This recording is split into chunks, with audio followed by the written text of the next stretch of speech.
All right, during this video, we're going to teach you how to blur the background. Blur? You have to make the background blurry. That's right.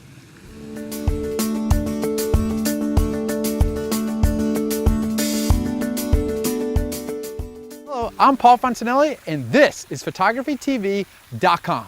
During this video, we're going to teach you how to blur the background. And we're going to show you some real examples and take a lot of different pictures to show you exactly how to blur the background. Now, before we get started with taking some of the pictures, let me just talk you through the 3 things that go into blurring the background. And let's use this simple illustration to show you what those 3 things are.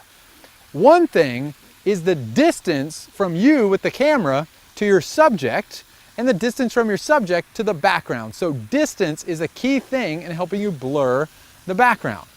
The second thing is the focal length of your lens, or think about the amount of zoom or not amount of zoom that you have to the lens. So the focal length or the amount of zoom is the second thing that plays a role in blurring the background.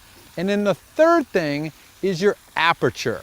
And you want a low f-stop number, which is a wide aperture. Now, if you're not familiar with what aperture is, I encourage you to watch this video on aperture so you can understand what aperture is and see how it applies to blurring the background. So now that we've used this really simple illustration of those 3 things, the distance from you to your subject and your subject to the background, the focal length of your lens, and the aperture, we're going to put those 3 things together and we're going to show you each one of them individually and the effect that they have on your background. And we're going to now start to take some shots and show you how these 3 things apply, and at the end we'll put them all together to show you exactly how to blur the background. All right, so now we are set up and we're going to walk through those 3 things and show you exactly how to blur the background. First, we're going to start with distance from me to the subject. And Haley is our subject. Say hello, Haley. Bye-bye. Bye-bye, we're just getting started. All right, so distance from me to Haley is going to be our first thing. I'm going to start really close, show you the effect that that has on the background, and then I'm going to back up and show you how that reduces the blur on the background. Actually does not help the further away you are. So let's go ahead and get started. All right, so we're going to start off close to Haley.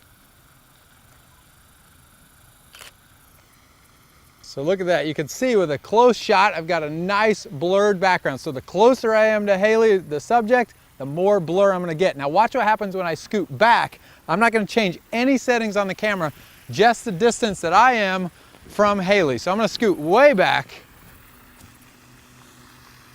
I'm not changing anything else, so obviously I won't be as zoomed in close to Haley. But now watch the background.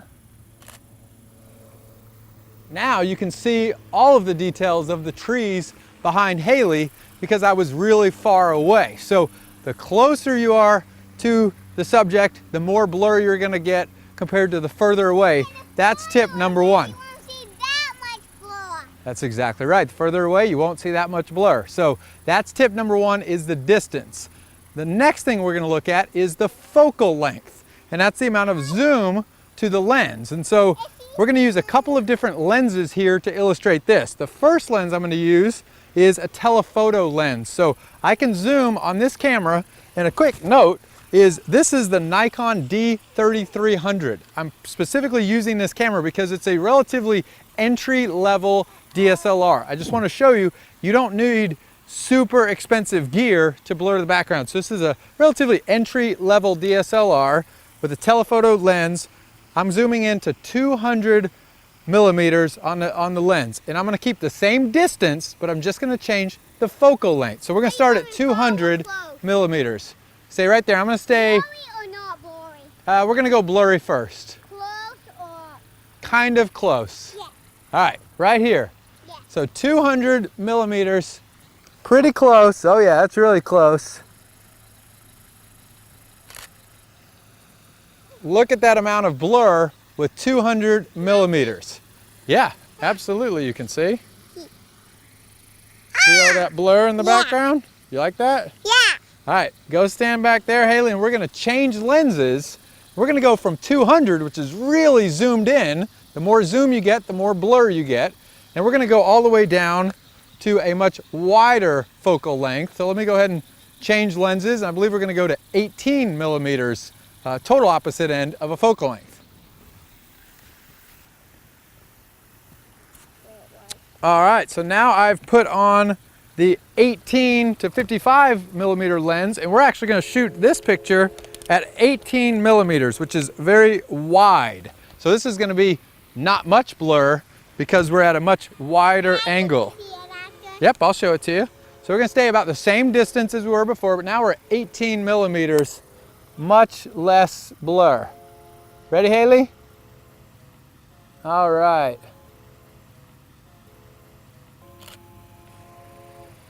All right, so you can see I didn't change my distance at all. I have not moved my aperture or any camera settings. And now, because of a really wide angle lens, you can see all the details in the background. You can even see the camera. Not a lot of blur. Not a lot of blur. I only see like the trees. The trees are everything. Like everything like background. That's exactly right. It's not even one blurry. So you can see all the trees. Nothing is in blur because we're using a really wide angle lens. Yeah, nothing blurry.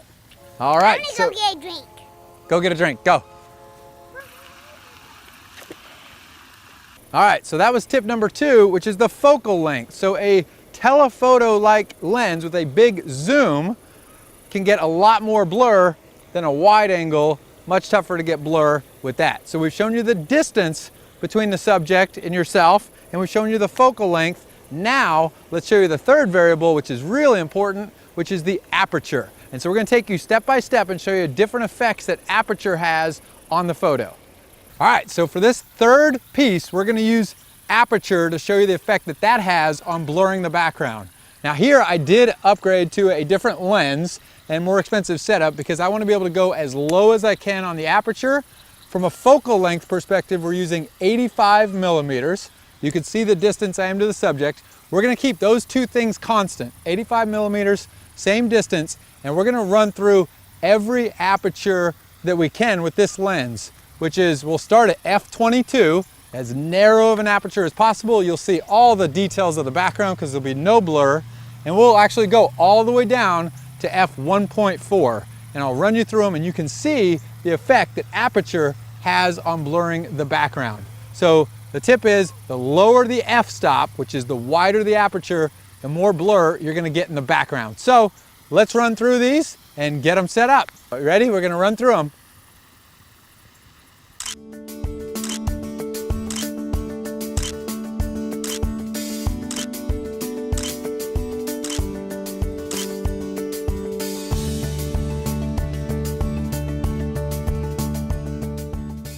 All right, so now you've seen the three components: the distance to the subject and from the background, the focal length, and the aperture. All right, now I've actually switched back to the starter setup, which is a Nikon D3300 and just a kit telephoto lens. And I wanted to do that because I can show you how if we put these three together, we can still blur the background regardless of the gear. And so here, I'm gonna go to a maximum on this telephoto lens at 200 millimeters, which the lowest aperture I can do is f5.6. So I'm gonna bring those two components together. I'm gonna take one last shot of Haley, putting all three of these pieces, the distance, the focal length, and the aperture together, and show you how we can blur this background. All right, Haley, you ready? One last picture. All right, so there you have it. Thank you to Haley, our awesome model, for standing there and taking those great pictures. And thank you for tuning into this video on photographytv.com. Now, as a next step, click on this link and you can get the free ebook on capturing the best pictures of your life. We'll give you 10 tips. This was one of them, but for the 9 other tips, click this link, get that free ebook.